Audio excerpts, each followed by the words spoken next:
Okay, welcome back to TartleCast. Thank you, everybody that listens to this show. Really appreciate it. Everybody all over the world. Cheers to you. Congratulations for being a data champion and stepping into the future, respecting human rights, people's free will. Oh, last but not least, their data. Yes, their data and the data grab, the great data grab. The great grab. And that's what we're going to talk about. Because with data grab, the whole reason for the data grab is the battle of money that's happening right now. And I want to share how Tartle wins in this. But first, I want to set a foundation and have you talk about this. That's a great song. Pink Floyd kills it. Yeah, every time. The remastered one is even better. It's so clear. Good. Oh, my gosh. The emergent technology that we have right now. So we have emergent technologies happening, especially we can look at the one that most famous. I mean, there's a lot of DeFi stuff that's going to be more, I think, more of a punch to the economy than anything. But we look at Bitcoin now. That seems to be, that's taking all the hype. But that's an emergent technology. Yep. How we have the right regulatory response is the key.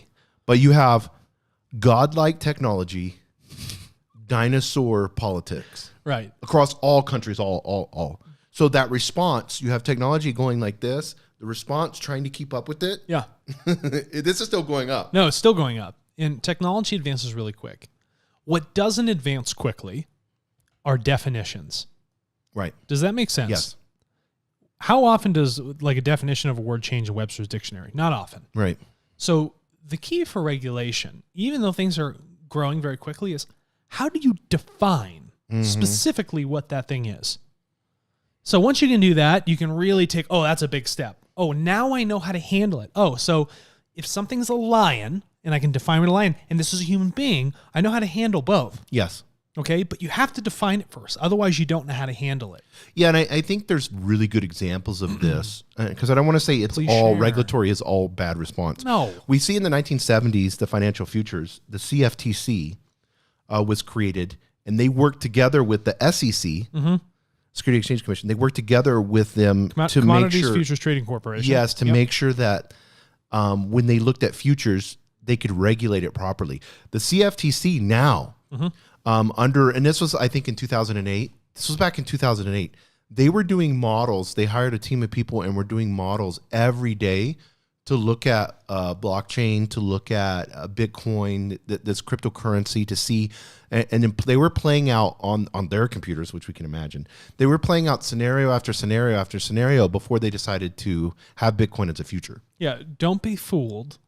What they do mathematically, they have really good mathematicians that work at these places. I mean, if you don't have it first, you have it last, and you're not making money. So when they run these models, they're trying to see how this animal or this thing acts. And once they understand the flows, well, then they can say, well, there's so many similarities to it, we can define it or categorize it to ourselves in this sort of stance. So if I can understand how something operates, right? Say, for instance, I didn't know, I was in a very dark room, okay? And I didn't know specifically if it was a human or a lion in there. But I heard a growl. Okay, that could be both. Okay, oh, wait a minute. There's a stench of animal blood. Oh, wait a minute. It could also still be a human. Wait a minute. Now I've touched it. This thing has hair all over it, and I can hear multiple steps occurring at once. This thing has got to be a lion.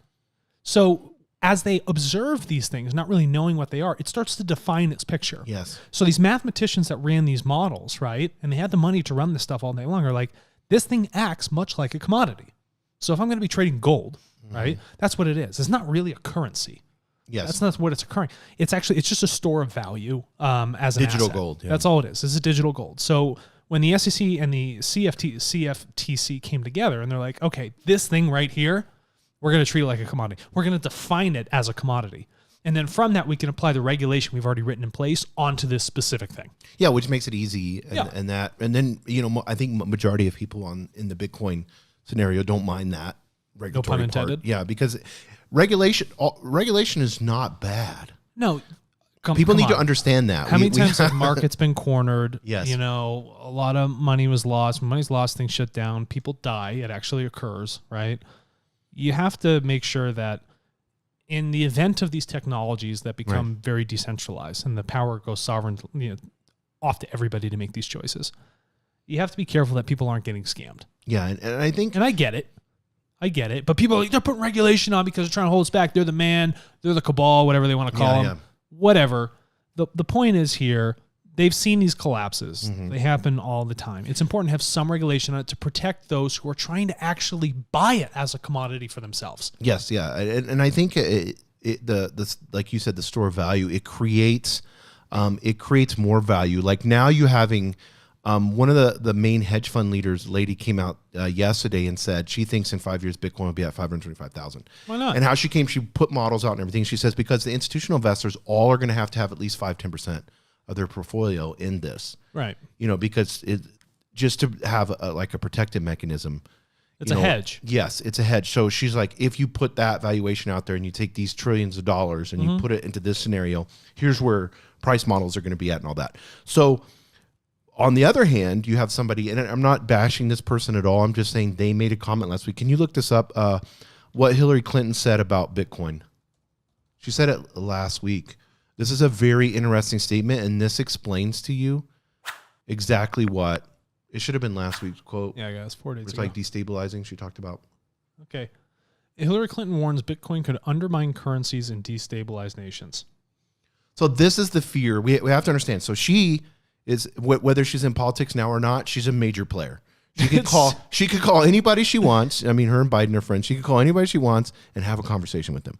So whenever she's one of the most influential people in Washington, I would say, this is what the 1% is worried about. The reason, why she made this comment?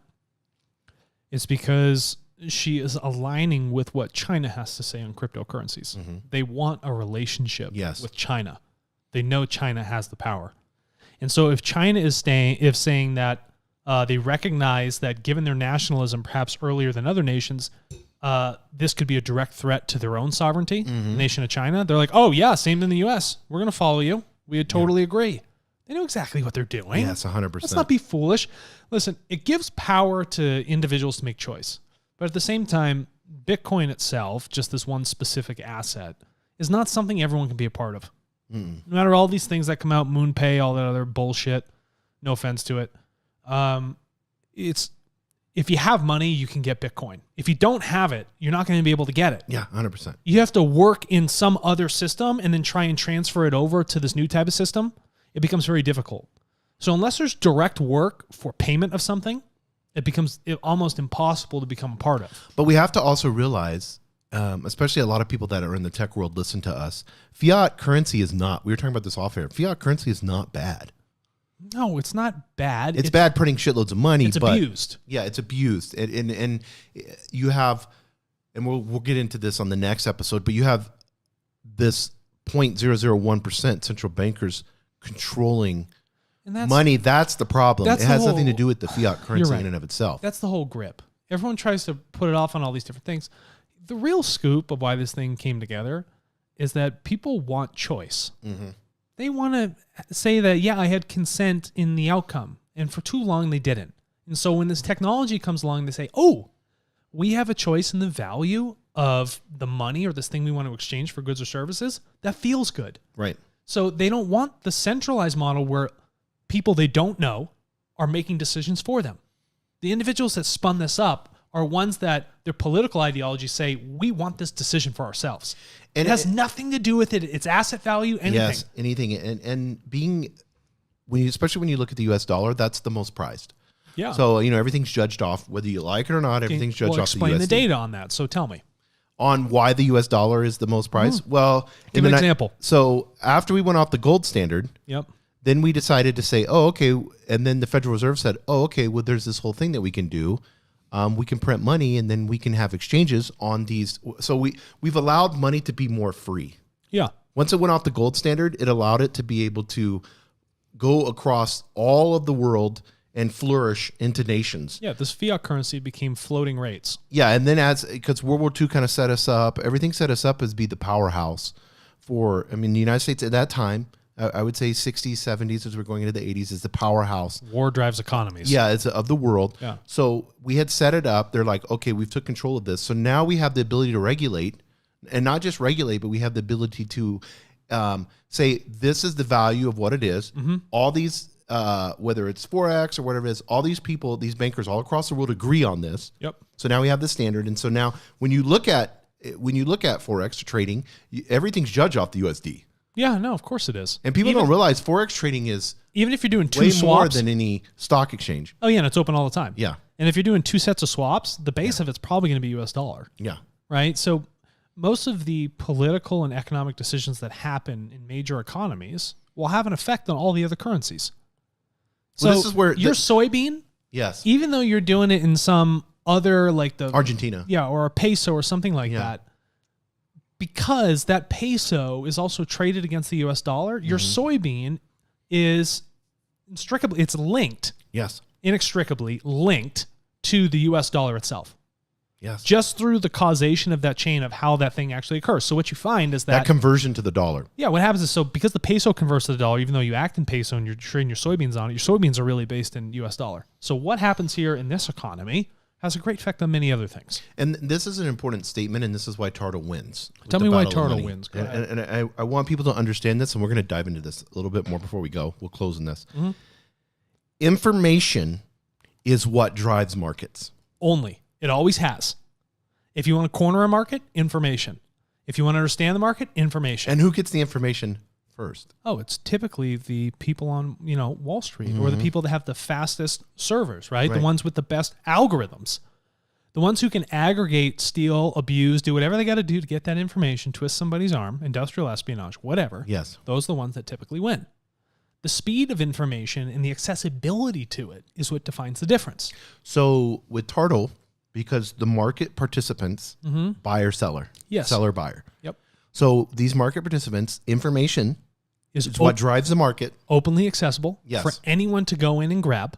And the best part is it naturally equalizes the market where everybody can be a part of the investment, where the investment is not a function of information arbitrage anymore. It's no longer, I have the information faster, deeper, and whatever subset of qualifying aspect of it is. It's now that everyone has the information. So how is it that I want to invest? The qualities at which you invest changes. Mm-hmm.